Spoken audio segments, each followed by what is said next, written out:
नमस्कार दोस्तों, यदि आप शहर में रहते हैं और आपके घर के आसपास काफ़ी हरा भरा क्षेत्र है, पार्क है या फिर आपके घर में बाग बगीचा है, छत में टेरेस गार्डन है, तो ये ना ही सिर्फ आपके हेल्थ के लिए बहुत लाभदायक है, इससे एक और लाभ हमारे शरीर को मिलता है। ये एक नए रिसर्च में पाया गया है। तो ये क्या लाभ है और ये रिसर्च कैसे कंडक्ट किया, साइंटिस्ट लोगों को ऐसा क्यों महसूस हुआ कि हमारे हेल्थ के लिए बेनिफिट है, इन सब के बारे में हम इस वीडियो में चर्चा करेंगे। दोस्तों, ये हेल्दी रिसर्च का 8th एपिसोड है और इसमें मैं नए रिसर्च, हेल्थ से रिलेटेड रिसर्च को कवर करता हूँ जो हमारे आपके हेल्थ के लिए काफ़ी बेनिफिट रहता है। तो हाल ही के एक रिसर्च में ये पाया गया है कि अगर हम शहर में रहते हैं, लेकिन शहर में इस ऐसे स्थान पे रहते हैं जहाँ काफ़ी ग्रीनरी है, काफ़ी खुला स्थान है, पार्क है या फिर कम्युनिटी गार्डनिंग है, तो ये हमारे स्वास्थ्य के लिए लाभदायक होता है। इस रिसर्च में एक और फ़ायदे का खुलासा हुआ है। ये फ़ायदा हम आपके लिए एक बहुत बड़ा खुशखबरी है। तो ये रिसर्च कैसे कंडक्ट किया गया?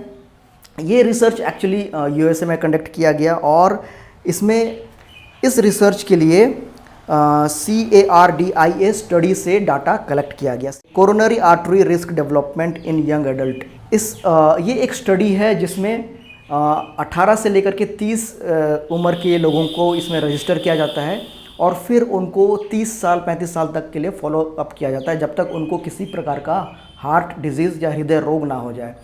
जब उनको किसी प्रकार का हृदय रोग होता है तो उनके जो पिछले लाइफस्टाइल है, उनका जो डाटा है, उनको कलेक्ट किया जाता है और पता करने की कोशिश किया जाता है कि ऐसा क्या फैक्टर है जो उसे हार्ट अटैक से ग्रसित होना पड़ा। तो इसी डाटा से साइंटिस्ट लोगों ने डाटा कलेक्ट किया और लगभग 5115 पार्टिसिपेंट्स को उन्होंने सेलेक्ट किया है इस रिसर्च के लिए। अब ये तो पार्टिसिपेंट्स थे, लेकिन अब उनका उम्र में कैसे इसका फ़र्क पड़ रहा है, उस चीज़ को वो कैसे पता करते हैं। तो इस चीज़ के लिए उन्होंने DNA मिथाइलेशन लेवल को जांचा। अगर आप नहीं जानते हैं तो मैं बता देता हूँ कि हमारे ब्लड में DNA मिथाइलेशन लेवल होता है। अगर हमारा शरीर समय से पहले बूढ़ा हो रहा है या फिर एज हो रहा है तो हमारे शरीर में, हमारे ब्लड में DNA मिथाइलेशन लेवल बढ़ जाएगा। यानी कि मान लीजिए हम अगर 30 साल के हैं और हम लग रहे हैं 40 साल जैसा, तो हमारे ब्लड में इसका DNA मिथाइलेशन लेवल बढ़ जाएगा। तो साइंटिस्ट लोगों ने इसी लेवल का मापदंड करके इस चीज़ को नापना चाहा। उनका DNA मिथाइलेशन लेवल नापने के बाद उनमें से लगभग 924 पार्टिसिपेंट्स को शॉर्टलिस्ट किया गया जिनका DNA मिथाइलेशन का कंप्लीट इन्फॉर्मेशन उनको मिला। इन पार्टिसिपेंट्स में का जो मीन एज था वो है 45.3 ईयर्स ऑफ एज, जिसमें से 370 लगभग 370 ब्लैक पार्टिसिपेंट्स थे और 540 जो थे वो वाइट पार्टिसिपेंट्स थे। ठीक है, फिर इनमें से लगभग 450 जो पार्टिसिपेंट्स थे वो मेन थे और 470 पार्टिसिपेंट्स वो वुमेन थे। और फिर इन सब का डाटा कलेक्ट किया गया और फिर इनका वो कहाँ पे रहते हैं, उनका लोकेशन को सैटेलाइट के ज़रिए उनका लोकेशन को पता किया गया कि उनके घर के आसपास कितना खुला स्थान है, पार्क है या नहीं है, किसी प्रकार का कोई हरा भरा क्षेत्र है या नहीं है, सैटेलाइट के ज़रिए पता किया गया। और इनमें से लगभग 54% लोगों को ही ग्रीन एक्सपोजर मिला था, यानी कि आधा लोगों को ग्रीन एक्सपोजर मिला था जो ऐसे जगह में रहते हैं जिनके आसपास काफ़ी पार्क है, खुला स्थान है, और आधे पार्टिसिपेंट्स ऐसे थे जो कंजेस्टेड एरिया में रहते हैं। फिर उन सब को 20 साल तक उनका फॉलोअप किया गया ना, यानी कि हर 2 साल 3 साल में उनका डाटा कलेक्ट किया गया, DNA मिथाइलेशन लेवल, उनका ब्लड सैंपल कलेक्ट किया गया और उनका DNA मिथाइलेशन लेवल को जांचा गया। उसके बाद फाइनली जितने भी 20 साल के बाद जितना भी डाटा कलेक्ट होता है उसे साइंटिस्ट लोग एनालाइज करते हैं। तो एनालिसिस में एक बहुत ही इंटरेस्टिंग चीज़ पता चला, इनमें से जो ब्लैक लोग हैं, ब्लैक पार्टिसिपेंट्स हैं, उनको कम ग्रीनरी का एक्सेस था, यानी कि वो ऐसे जगह में रहते थे जो ज़्यादा कंजेस्टेड क्षेत्र था। और जो वाइट लोग हैं, वाइट पार्टिसिपेंट्स हैं, उनमें वैसे प्रतिशत ज़्यादा थे जिनको ग्रीन स्पेस ज़्यादा मिलता है, यानी कि वो ऐसे जगह में रहते थे जो कि ज़्यादा ग्रीनरी हो, ज़्यादा वहाँ पे वेल प्लान्ड एक टाउनशिप हो। तो इससे भी इसका रिज़ल्ट में फ़र्क पड़ जाता है। जब उनका DNA मिथाइलेशन लेवल को नापा गया तो जो उसका रिज़ल्ट था वो चौंकाने वाला था। सबसे पहली बात कि जिनको ग्रीनरी से का एक्सपोज़र नहीं था, जो शहर के कंजेस्टेड एरिया में रहते थे उनके शरीर में डीएनए मिथाइलेशन लेवल ज़्यादा था। यानी कि वो उनमें वो जो बुढ़ापा का जो साइन है, यानी जो उम्र बढ़ रहा है उसका जो लक्षण वो ज़्यादा पाया गया है अगर हम कंपेयर करें उन पार्टिसिपेंट्स को जिनको ग्रीन क्षेत्र ज़्यादा मिला था। शहरी क्षेत्र में जिनको पार्क 5 किलोमीटर के अंदर में पार्क का एक्सेस मिला, उनका जो डीएनए मिथाइलेशन लेवल था वो कम था कंपैरेटिवली जिनको ये एक्सेस नहीं मिला था।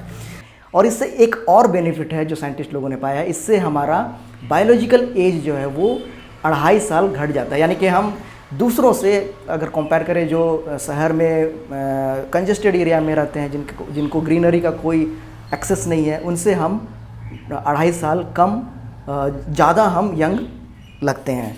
और इंटरेस्टिंगली ब्लैक पार्टिसिपेंट्स में ये डीएनए मिथाइलेशन लेवल ज़्यादा था, यानी कि उनमें वो बुढ़ापे का जो साइन है वो ज़्यादा था। और जो वाइट पार्टिसिपेंट्स हैं उनमें वो कम था। जैसे कि अभी हम अभी डिस्कस किए कि ब्लैक पार्टिसिपेंट्स को ग्रीनरी का एक्सेस कम था और इनको वाइट पार्टिसिपेंट्स को ज़्यादा था। एक तरह से अगर मैं बोलूँ तो हम सब जानते हैं कि ग्रीनरी हमारे हेल्थ के लिए कितना ज़रूरी है। अगर शहर में एक ग्रीन जगह है, एक खुला स्थान है जहाँ पार्क है, वहाँ पे हम एक खुले में सांस ले सकते हैं, अपने शरीर को अपने मानसिक तनाव से हम वहाँ पे रिलैक्स हो सकते हैं। तो ये इनडायरेक्टली हमारे शरीर का हेल्थ को ये अफेक्ट करता है। जब ये पॉजिटिवली अफेक्ट करता है तो जाहिर सा बात है कि हमारा बुढ़ापा भी धीरे आएगा या समय से पहले नहीं आएगा। लेकिन जब हम एक कंजेस्टेड एरिया में रहते हैं, एक भीड़ भाड़ क्षेत्र में जहाँ पे हमारा मेंटल स्ट्रेस, हम हमेशा स्ट्रेसफुल रहते हैं, हमें ताज़ा हवा नहीं मिल पाता है, तो हमारे शरीर में भी वो रिफ्लेक्ट होता है और हमारे शरीर में ये बुढ़ापा दिखाई देने लगता है। हमारे कई प्रकार के रोग हमें घेरने लगते हैं, डायबिटीज़, शुगर। तो ये चीज़ हमारे शरीर में बुढ़ापा भी जल्दी लेकर के आता है। तो ये जो रिसर्च है ये बहुत इम्पॉर्टेंट है। ये रिसर्च इस बात को और प्रमाणित करता है कि हमारे शहर को हम ऐसे डिज़ाइन करें कि जो हरा भरा क्षेत्र के लिए भी हम उसके लिए जगह निकाल पाएँ। ये सोचना बहुत ज़रूरी है हमारे टाउन प्लानर्स को। इससे पहले भी मैंने एक वीडियो बनाया है जो कि कम्युनिटी गार्डनिंग यानी कि बहुत सारे लोग मिल करके एक क्षेत्र होता है, उसको एक बहुत बड़ा प्लॉट होता है, उसको छोटा एरिया में डिवाइड करके वहाँ पे मिल करके लोग गार्डनिंग करते हैं। तो उस रिसर्च में ये पाया गया है कि कम्युनिटी गार्डनिंग अगर करते हैं तो ये हमारे मेंटल हेल्थ के लिए बहुत उपयोगी रहता है। तो इस रिसर्च के बारे में अगर आप और जानना चाहते हैं तो उस वीडियो का लिंक मैं डिस्क्रिप्शन में दे दूंगा, वहाँ पे जाकर के वो रिसर्च के बारे में और देख सकते हैं। तो ये एपिसोड कैसा लगा आप अपना कमेंट दें, अपना राय दें। अगर अच्छा लगा है तो मैं और भी इस तरह के नए अच्छी इन्फॉर्मेशन आप लोग के लिए लाता रहूँगा। Thank you for watching friends, bye bye.